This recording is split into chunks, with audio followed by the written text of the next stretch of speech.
کبھی یہ اسٹیج ہوا کرتے تھے اسلامی اسٹیج جہاں پر اللہ اور اس کے رسول کے پیغام کو عام کیا جاتا تھا عوام کو سمجھانے کے لیے۔ ان اسٹیجوں پر کبھی اللہ اور اس کے رسول کے فرمان کو بیان کیا جاتا تھا قوم کو سمجھانے کے لیے، اور نہ جانے کہاں کہاں سے دور دراز سے لوگ آتے ہیں کہ چلیں اسلامی پروگرام، دین اسلام کی باتیں ہوں گی، معلومات بڑھے گی، اس پر عمل کریں گے۔ یہ ساری باتیں ہوا کرتی تھی، ایک وقت ایسا تھا، مگر آج کا دور اتنا نازک، اتنا پرفتن دور ہو چکا ہے کہ اسٹیجوں کو لوگوں نے لڑنے کا اکھاڑا بنا لیا ہے۔ بعض چند جاہلوں کی بنیاد پر آج ہمارے اسلامی اسٹیج جن کو کہا جاتا ہے وہ ایک اکھاڑی کی شکل اختیار کر چکے ہیں۔ ابھی میں آپ کو ویڈیو دکھاتا ہوں کہ ایک جگہ کی ہے کہ وہاں پر اسٹیج پر لڑائی ہوتی ہے اور مقرر صاحب جو تقریر کر رہے ہوتے ہیں لوگوں کو ہدایت دے رہے ہیں۔ آپ ان کے چہرے کی کیفیت دیکھیے گا، غور سے ان کے چہرے کو دیکھیے گا کہ مجھے تو دیکھ کے ایسا لگتا ہے کہ اسٹیج جب لڑائی ہوتی ہے اسٹیج کے اوپر تو یہ ان کا ایسا دیکھنے کا انداز ایسا ہوتا ہے کہ یہ کوئی راستہ ڈھونڈ رہے ہیں، میں کس طرف کود کے بھاگ جاؤں، یہاں سے نکل جاؤں۔ یہ بھاگنے کا راستہ اختیار کر رہے ہیں۔ یہ ہدایت پہنچانے والا شخص، لوگوں کو بتانے والا دین اسلام کی، وہ ان کے اندر کتنا ڈر، کتنا دہشت لگ رہی ہے۔ اور یہ لڑنے والے اسٹیج کے اوپر یہ اکثر میں نے دیکھا ہے، بعض یہ جاہل جو شعرا ہوتے ہیں، اکثر بعض کچھ ہوں گے شاید و نات ٹھیک ٹھاک نہیں، باقی اکثر آج کل یہ ناطخواہ لوگ، چور ناطخواہ جو ہوتے ہیں، شاعری چرا کے کرتے ہیں، لوگوں کے درمیان پیش کرتے ہیں، یہ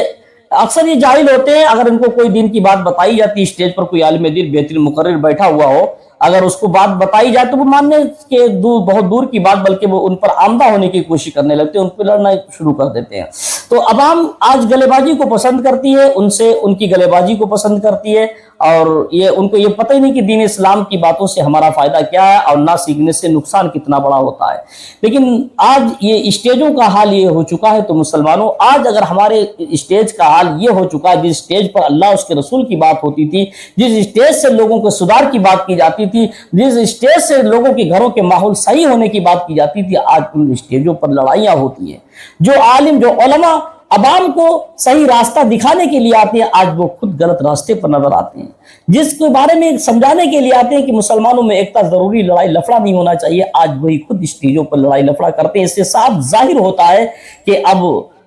سمجھانے کی ضرورت عوام کو نہیں رہی ہے، بلکہ خود خواص کو سمجھانے کی ضرورت ہو گئی ہے۔ ان چیزوں کو دیکھ کر یہ بات خیال ذہن میں آتا ہے کہ ان کو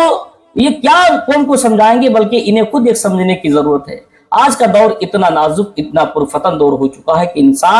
انسان ہر برائی کو ایسے سمجھتا ہے جیسے یہ کہ برائی ہے ہی نہیں، ہر اپنی برائی کو اچھائی سمجھتا، دوسرے کی اچھائی کو برائی میں کنورٹ کرتا ہوا چلا جاتا ہے۔ آج کا دور اتنا پرفتن دور ہے۔ آپ نے جیسے یہ ویڈیو دیکھی ہے، آپ دیکھ رہے ہیں یہ کس طریقے سے یہ لڑائی جھگڑا چلتا ہے ان کے آپس میں، اور یہ لوگوں کو کیا سمجھائیں گے، کیا لوگوں کو سیکھ اس سے ملے گی، بلکہ اس سے عوام بگڑے گی۔ عوام میں سوائے خسارہ کے، سوائے نقصان سے کوئی فائدہ ہونے والا نہیں ہے۔ لیکن آج یہ سب سے بڑا نقصان صرف اسی لیے ہو رہا ہے کہ جو چند جاہل شہرا جو اسٹیجوں پر بیٹھ کر اپنی واہوائی کے خاطر اپنے نعرے لگوا کر عوام کو گمراہ کرتے ہیں۔ عوام اتنی